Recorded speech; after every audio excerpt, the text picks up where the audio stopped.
नमस्कार दोस्तों, मैं आपका दोस्त ब्रिजेश पांडे। आप सबका एक बार फिर स्वागत करता हूँ मेरे YouTube channel market Mantra with Brijesh में। तो दोस्तों, आज हम जिस स्टॉक को डिस्कस करने वाले हैं वो सुज़लॉन है। आजकल सुज़लॉन के मार्केट में काफ़ी चर्चा है और काफ़ी लोगों का इसके ऊपर इंटरेस्ट है और बहुत लोग इसमें फंसे हुए भी हैं और निकलना भी चाह रहे हैं और कुछ लोग नए एंट्री भी कर रहे हैं। और इसमें आजकल मार्केट में काफ़ी मूवमेंट है। तो आज की इस वीडियो में हम देखेंगे दोस्तों सुज़लॉन में ऐसी क्या नई डेवलपमेंट हो गई है कि जिसकी वजह से सुज़लॉन में इतनी तेज़ी बनी हुई है। आपके सामने दोस्तों भी सुज़लॉन का चार्ट आएगा, देखिए इसमें। दोस्तों, सुज़लॉन पिछले 3 महीने में शेयर प्राइस इसका डबल हो चुका है। जो मार्च में जो इसका भाव 7 रुपये के आस था, आज के दिन दोस्तों इसका भाव 14 रुपये हो चुका है। तो इस तरह की तेज़ी बनी है सुज़लॉन में। और स्पेशली आप पिछले 1-1.5 महीने में देखें तो सुज़लॉन में तो मतलब रोज सर्किट पे सर्किट काम कर रहा है, बहुत तेज़ी बनी है। आज की इस वीडियो में हम यही देखेंगे दोस्तों, सुज़लॉन में इतनी तेज़ी आई, क्या ये तेज़ी टिकाऊ है, ये तेज़ी और आगे बढ़ेगी? क्या जिस निवेशक के पास ये शेयर है उनको अपना ये शेयर रखना चाहिए, इसमें फ्रेश निवेश करना चाहिए या नहीं करना चाहिए? कैसा लगता है शेयर? आज के इस वीडियो में डिटेल में डिस्कस करेंगे और देखेंगे सुज़लॉन में हम क्या कर सकते हैं दोस्तों। तो वीडियो शुरू करते हैं, और उससे पहले रिक्वेस्ट करना चाहूँगा, अगर आप मेरे चैनल में पहली बार आए हैं तो प्लीज़ चैनल को सब्सक्राइब जरूर कर लीजिए दोस्तों, और बेल आइकन को जरूर ऑन कर दीजिए, सो दैट कि आगे चल के जब भी मैंने वीडियोस बनाऊँ या अपलोड करूँ तो सबसे पहले उसका नोटिफिकेशन आपको आए और आप उस वीडियो को देख सकें दोस्तों। तो दोस्तों ये वीडियो शुरू करते हैं। तो दोस्तों सुज़लॉन में अगर हम देखें तो सुज़लॉन ने दोस्तों हाल ही में ये अपनी डेट रिस्ट्रक्चरिंग की है, और जिसकी वजह से आप देखेंगे कि 2013 में जो उनका कर्ज करीब 13,210 करोड़ का था, आज के समय में वो कर्जा दोस्तों उनका घट करके 1,938 करोड़ हो गया है। दोस्तों, आपको जो डेट में इतनी बड़ी गिरावट दिख रही है तो ऐसा नहीं, सुज़लॉन ने अपने कर्जे पे कर दिए हैं। इन्होंने अपने डेट की रिस्ट्रक्चरिंग की है। उसमें कैसा किया कि जो कुछ इनके अलग पार्ट्स कंपनियाँ थी जो लॉस मेकिंग थे या कुछ थी, उनको अलग कर दिया है। अब सुज़लॉन के अलग इन्होंने डेट है, उस हिसाब से आप देखें इसमें। बाकी अगर हम इनकी प्रॉफिटेबिलिटी भी देखेंगे तो पिछले 4 क्वार्टर में आप देखेंगे जो Suzlon continuously loss making company की लगातार वो लॉस हर क्वार्टर में दिखा रही थी। आप पिछले 4 क्वार्टर पर देखेंगे रिजल्ट देखते, इसमें प्रॉफिट में भी काफ़ी बड़ा जंप है। आप जून क्वार्टर में देखेंगे तो इसमें 2,433 करोड़ का है। सितंबर क्वार्टर में देखेंगे तो 56 करोड़ का प्रॉफिट।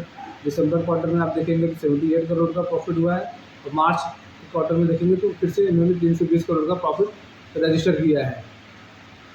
इस हिसाब से देखेंगे दोस्तों तो सुज़लॉन में जो एक लॉस हो रहा था वो लॉस भी खत्म हो गया, प्रॉफिट में आ गई है दोस्तों। मेन जो हाइप बना वो भी इसी में बना हुआ, जो दिसंबर में मार्च क्वार्टर में इन्होंने 320 करोड़ का प्रॉफिट जंप दिखाया है।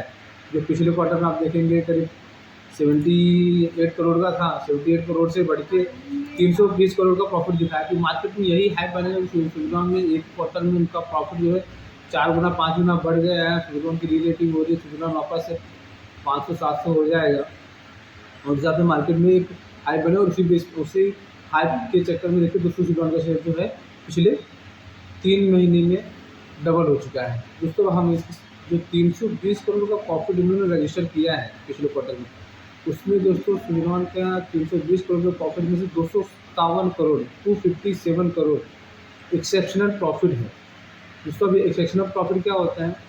एक्सेप्शनल प्रॉफिट वो होता है जो कंपनी किसी क्वार्टर में, किसी साल में अपने असेट्स बेच के पैसा लाती है, या फिर कोई कंपनी का कोई इंश्योरेंस क्लेम पेंडिंग था उस क्वार्टर में, उस साल में उनका वो इंश्योरेंस क्लेम पास हो गया, वो जो पैसा आता है वो एक्सेप्शनल प्रॉफिट होता है। या फिर कंपनी का कोई केस चल रहा था जहाँ पे कंपनी के फेवर में उस केस का रिजल्ट आया है, वहाँ से उनको वो पैसा आया है। वो पैसा जो आता है दोस्तों एक्सेप्शनल प्रॉफिट होता है। और दोस्तों आप देखेंगे जब वो पैसा आता है तो उस क्वार्टर में या उस साल में सडनली उस कंपनी का प्रॉफिट बहुत ज़्यादा बढ़ जाता है दोस्तों। इससे सुज़लॉन की जो 320 करोड़ का प्रॉफिट है उसमें एक 257 का जो एक्सेप्शनल प्रॉफिट है उसकी वजह से इतना बड़ा जंप दिख रहा है, और ये लोगों को बताया नहीं जा रहा है कि 257 का एक्सेप्शनल प्रॉफिट है और इसकी वजह से ये दिख रहा था। अगर दोस्तों सुज़लॉन को अगर ये समझना है तो हम इसका मार्च 23 से मार्च 22 का रिजल्ट कंपेयर करेंगे कि ये सच में क्या सुज़लॉन इतना प्रॉफिट कमा रही है जितना ये दिखा रहे हैं। इसमें अगर हम देखेंगे दोस्तों मार्च 23 में सुजुलॉन का जो टोटल सेल्स है 1694 करोड़ है, जबकि मार्च 22 में इनका जो टोटल सेल्स था वो 2474 करोड़ था। तो आप सेल्स में देखेंगे यहाँ पे दोस्तों इनके मार्च 22 मार्च 23 में 31% का डिक्लाइन है। ऑपरेटिंग प्रॉफिट अगर हम देखेंगे दोस्तों, ऑपरेटिंग प्रॉफिट में इनका मार्च 23 में 233 करोड़ का ऑपरेटिंग प्रॉफिट है, और मार्च 22 में जबकि यही 217 करोड़ था। ऑपरेटिंग प्रॉफिट मार्जिन अगर हम इनका देखेंगे तो ऑपरेटिंग प्रॉफिट मार्जिन इनका जो मार्च में 22 में 9% था, अब वो बढ़ के 14% हो गया है। और मार्च 2022 में दोस्तों इनका जो नेट प्रॉफिट लॉस था उसमें आप देखेंगे 206 करोड़ का लॉस था, जिसके सामने इन्होंने 320 करोड़ का प्रॉफिट रजिस्टर किया है। तो दोस्तों उस क्वार्टर में इनका उस फाइनेंशियल ईयर में इनको लॉस था, बट यहाँ पे इनको ये प्रॉफिट हुआ है। अगर हमको इसका एक्चुअल समझना है तो हमको इसका जो रिजल्ट है दोस्तों, इनका जो दिसंबर क्वार्टर का रिजल्ट है, दिसंबर क्वार्टर के रिजल्ट से इनको कंपेयर करना पड़ेगा, तो हमें एक्चुअल आइडिया आएगा। तो अगर हम दोस्तों अभी हम इनका दिसंबर क्वार्टर का आप रिजल्ट देखेंगे तो दिसंबर क्वार्टर का रिजल्ट में आप देखेंगे दोस्तों, तो दिसंबर में इनका जो टोटल सेल्स था 1458 करोड़ था, जो ऑपरेटिंग प्रॉफिट था इनका 215 करोड़ था, और ऑपरेटिंग प्रॉफिट मार्जिन जो था वो 15% था। तो आप यहाँ पे देखेंगे दोस्तों, तो सेल्स में, ऑपरेटिंग प्रॉफिट में और ऑपरेटिंग प्रॉफिट मार्जिन में, तीनों में थोड़ा ऑपरेटिंग प्रॉफिट में डिक्लाइन है, बाकी ऑपरेटिंग प्रॉफिट और सेल्स इनका ग्रोथ हुआ है। जबकि नेट प्रॉफिट आप देखेंगे दिसंबर क्वार्टर में जैसे था, मैंने बताया 78 करोड़ था, इस क्वार्टर में 320 करोड़ आया है। तब इनको अगर दोस्तों एक्चुअल समझना है कि क्वार्टर टू क्वार्टर सुजुलॉन ने क्या किया है, क्वार्टर टू क्वार्टर का सुजुलॉन की प्रॉफिट में सच में इंक्रीमेंट हुआ है, तो अगर उसको समझना है दोस्तों तो हमको इसके जो एक्सेप्शनल प्रॉफिट है जो 257 करोड़ का इन्होंने रजिस्टर किया है, उसको हमें इनके 320 करोड़ के प्रॉफिट में से बाइफरकेट करना पड़ेगा, वो निकालना पड़ेगा। तो अगर हम उसको निकाल दें दोस्तों तो हमें आइडिया आएगा कि सरकार सुजुलॉन सच में इतना प्रॉफिट कमा रहा है कि इसके भाव इतना 3 महीने में 3 गुना हो जाना चाहिए, 2 गुना हो जाना चाहिए। उसमें आप देखेंगे दोस्तों, अगर हम इनका देखें कि जो उनका 320 करोड़ का प्रॉफिट है उसमें से मगर 257 जो एक्सेप्शनल प्रॉफिट है इनका जो उन्होंने गेन किया है, वो अगर माइनस कर देंगे तो इसका जो नेट प्रॉफिट आता है दोस्तों 68 करोड़ के आसपास में आएगा। जबकि ये दिसंबर क्वार्टर में इन्होंने 78 करोड़ का प्रॉफिट रजिस्टर किया था। तो अगर आप देखो क्वार्टर ऑन क्वार्टर आप एक्सेप्शनल प्रॉफिट को हटा देंगे तो क्वार्टर ऑन क्वार्टर इनके प्रॉफिट में 15% की डिक्लाइन है। तो गेम यही पर है दोस्तों, जो लोगों को बताया नहीं जा रहा है कहाँ क्यों है। अगर आप दोस्तों इनका ये देखना है आपको कि जो एक्सेप्शनल प्रॉफिट गेन हुआ है उनको कहाँ से कैसे हुआ है, तो आप दिसंबर इनके सुजुलॉन के जो क्वार्टरली रिजल्ट है आप उसमें जाएंगे तो उसमें आप देखेंगे कि इनके रिजल्ट में क्लियरली मेंशन है एक्सेप्शनल आइटम में, जिसमें इनको 257 करोड़ का गेन हुआ है। और उसमें वो लिख रहे हैं कि अगर आपको 251 करोड़ कहाँ से जानना है तो रिफ़र नोट 9। तो दोस्तों ये जो नोट 9 है ये इनके प्रॉफिट लॉस स्टेटमेंट के नीचे ही आप जाएंगे तो वहाँ पे आपको नोट 9 मिल जाएगा, जिसमें आप देखेंगे कि इन्होंने बोस्निया में एक इनकी सब्सिडी थी जिसको इन्होंने बेचा है, और उस सब्सिडी की सेल की वजह से इनको करीब वहाँ से 215 करोड़ मिले हैं। बाकी और दूसरे कुछ असेट्स इनको इन्होंने बेच करके करीब 251 करोड़ जमा किया है। तो ये दोस्तों जो एक्सेप्शनल प्रॉफिट होता है मोस्टली ये प्रॉफिट लॉस में तो ऐड तो हो जाता है, बट अकाउंटिंग के लिए आपको देखना पड़ेगा। अगर कोई अपनी प्रॉपर्टी बेच के लेके आए तो एक क्वार्टर में आ गया, अगले क्वार्टर में भी क्या वही चीज़ है, हर प्रॉपर्टी बेचता ही रहेगा नहीं। तो आप उस हिसाब से देखिए कि ये चीज़ जो है ये सस्टेनेबल नहीं होती है और ये इतना हाइप ठीक नहीं होता है दोस्तों। अगर किसी भी शेयर में कोई गलत तरीके से कोई हाइप बना के अगर उस शेयर का प्राइस ऊपर लिया जाता है तो दोस्तों बाद में उस शेयर का प्राइस उतना ही तेज़ी से नीचे भी आता है। तो मैंने सोचा कि यही चीज़ जो है आपको बताना ज़रूरी है, क्योंकि ये चीज़ आपको लोगों को डिस्कस नहीं कर रहे मार्केट में। देखो सुजुलॉन ने फिर भी अपनी डेट स्ट्रक्चरिंग की है, टर्न अराउंड किया है, जो लॉस मेकिंग थी कंपनी वो प्रॉफिट मेकिंग हो गई है, प्रॉफिट में आ गई है। और अभी उनका एक काम भी थोड़ा ठीक ठाक चल रहा है, अभी वो प्रॉफिट के ऊपर ज़्यादा फोकस भी कर रहे हैं। बट ये जो शेयर में हाइप बनाया जा रही है, छोटे निवेशकों को अंधकार में रखा जा रहा है, तो उसको भी जानना जरूरी है। अब दोस्तों अगर हम सुजुलॉन एनर्जी की बात करें कि विंड एनर्जी में कितना पावर रखते हैं, इसमें आप देखेंगे दोस्तों आज के दिन पे भी सुज़लॉन एनर्जी का जो क्यूमुलेटिव मार्केट शेयर है इंडिया में वो करीब 30% का है।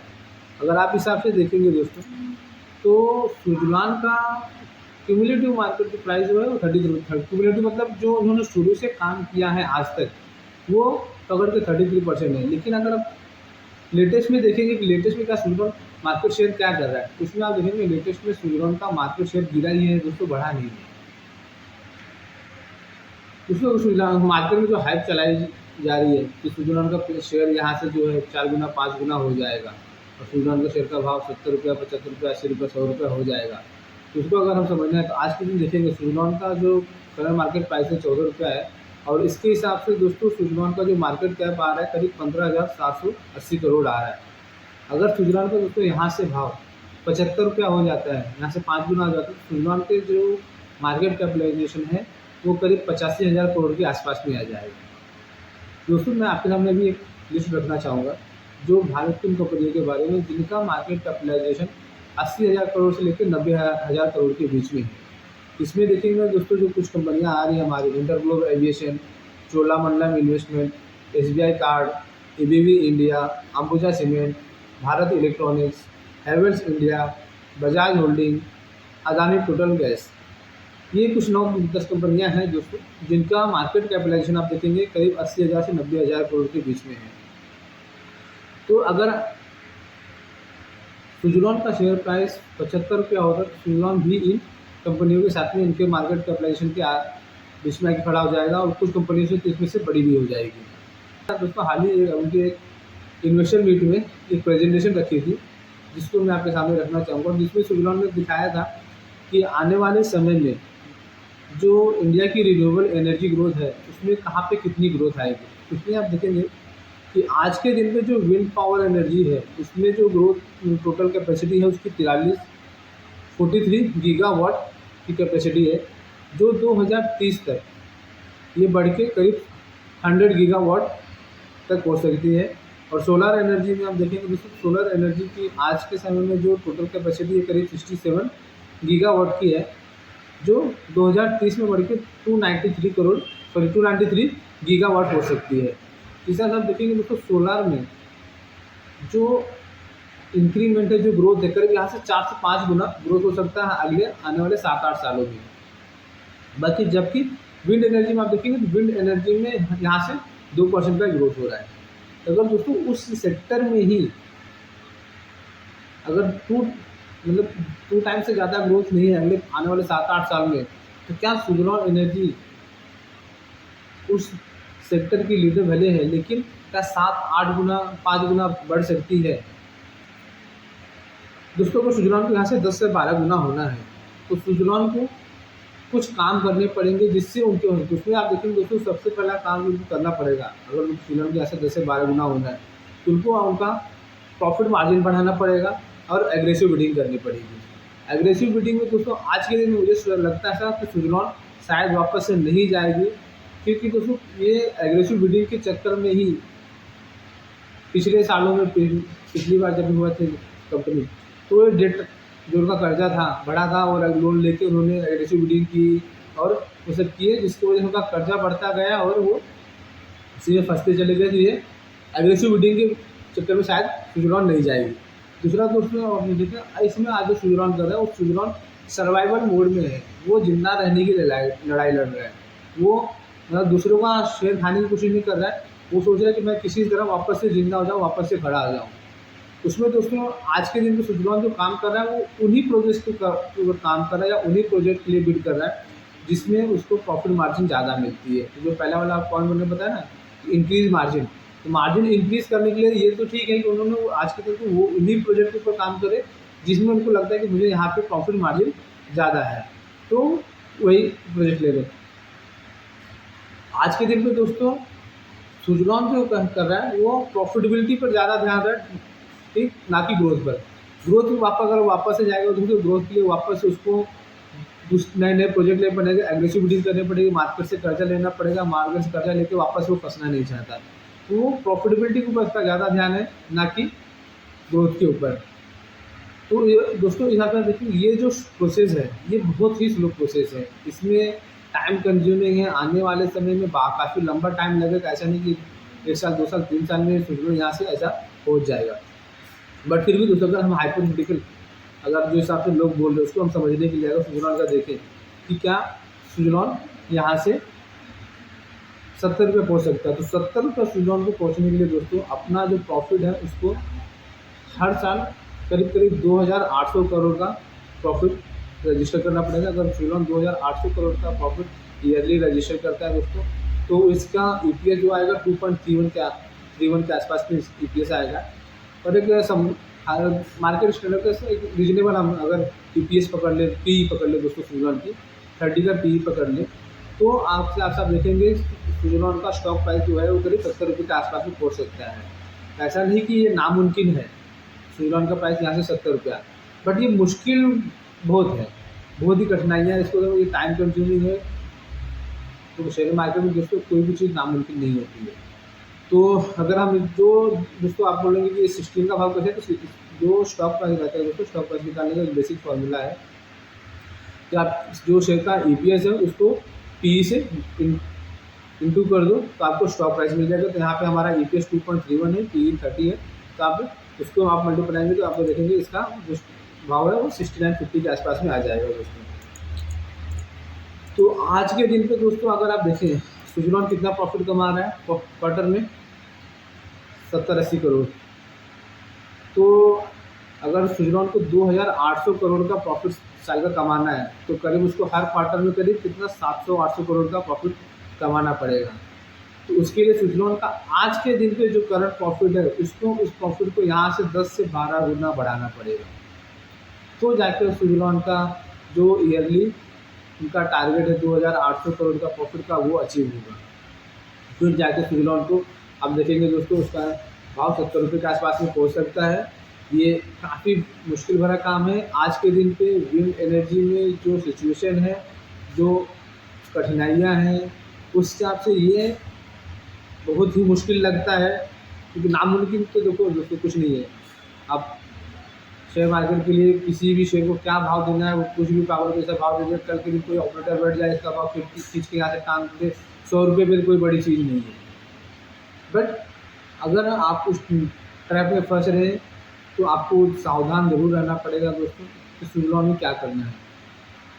दोस्तों अगर स्विट्ज़रलैंड के एक जो मेन हम लोग डेटा ट्रैक करते हैं एफआईएस डीआईएस की पोजीशन की, एफआईएस और डीआईएस इसमें क्या कर रहे हैं, उनकी कैसी पोजीशन पर अगर स्विट्ज़रलैंड प्रॉफिट कर रहे हैं तो क्या वो खरीदारी कर रहे हैं।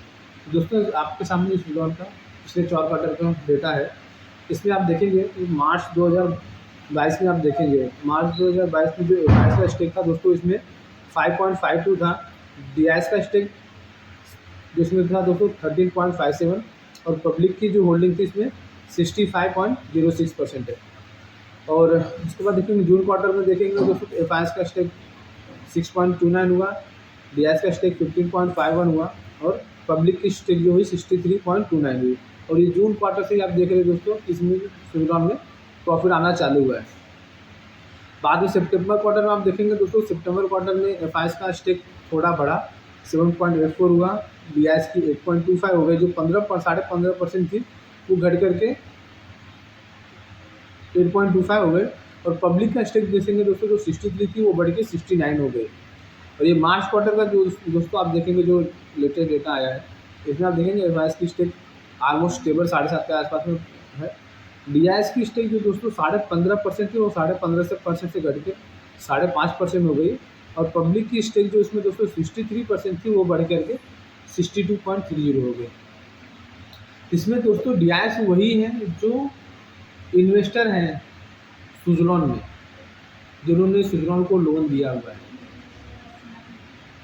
जब उन्होंने स्विट्ज़रलैंड की रीस्ट्रक्चरिंग की उनके सामने दोस्तों स्विट्ज़रलैंड ने क्या किए, अपने शेयर उन हम इन्वेस्टर को दे दिए। अब वो इन्वेस्टर क्या कर रहे हैं, उन शेयर्स को मार्केट में डंप कर रहे बेच रहे हैं और जिसको हमारे रिटेल इन्वेस्टर खरीद रहे हैं। अब देखिए दोस्तों जब से स्विट्ज़रलैंड में प्रॉफिट आना चालू हुए तब से स्विट्ज़रलैंड में जो डीआईएस है लगातार अपने स्टेक बेचते जा रहे हैं।